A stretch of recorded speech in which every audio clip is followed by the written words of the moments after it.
A U.S. official says that ICE is planning a surge of agents to the Twin Cities. And sources tell the Associated Press Somali immigrants are the target of the operation. Twin Cities leaders addressed this reported operation this afternoon, and our Connor White was there. Connor?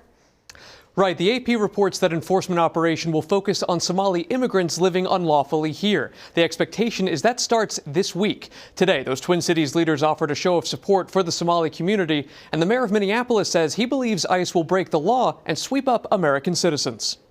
Targeting Somali people means that due process will be violated. Mistakes will be made. And let's be clear, it means that American citizens will be detained for no other reason than the fact that they look like they are Somali. Mayor Jacob Fry says an overwhelming majority of Somali people in Minnesota have a legal right to be here. Minnesota is home to about 80,000 Somali people, more than any other state in the nation. And CARE estimates about 95% of them are U.S. citizens. St. Paul's Mayor Melvin Carter calls the president's recent rhetoric racist. So what you heard the president say today was that he is incompetent and incapable of being a president for the people of the United States, because he just said out loud that he despises Americans. Now, officials say they are looking into reporting from the New York Times indicating more than 100 federal officers are about to flood the Twin Cities metro for those quote-unquote targeted strikes. Immigrant rights activists say they're already seeing the impact in parts of Minneapolis. We'll have that part of the story coming up, all new at 6. All right, Connor, thank you. Well, ICE is not the only agency eyeing Minnesota. The head of the Small Business Administration said that several people indicted for fraud here received government loans during the pandemic. And today she, quote, ordered an investigation into the network of Somali organizations and executives implicated in these schemes. As Barrett Leone reports, that is on top of recently launched investigations by the Treasury and Transportation Department. Treasury Secretary Scott Bessent is pointing blame to Governor Tim Walz as he directs federal authorities to investigate accusations that money fraudsters took from state programs may be funding overseas terrorism. I welcome the help.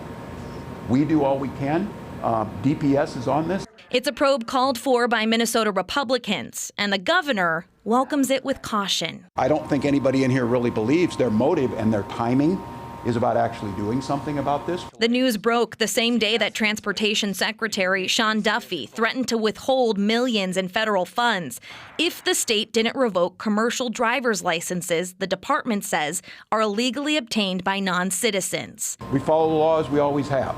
No different than any other state. An audit released Monday found that 1/3 of non-domiciled CDLs were issued illegally.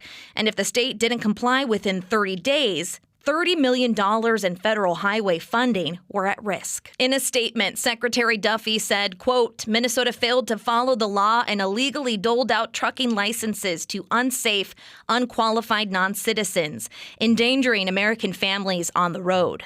We are following the law exactly as it's written, exactly as we implemented it for decades.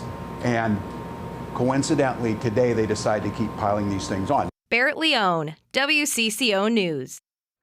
Also new today, food aid could be at risk for thousands of Minnesotans again. The Trump administration says it will withhold SNAP benefits from most Democratic-led states starting next week. That is, unless those states provide information like names and immigration status on recipients.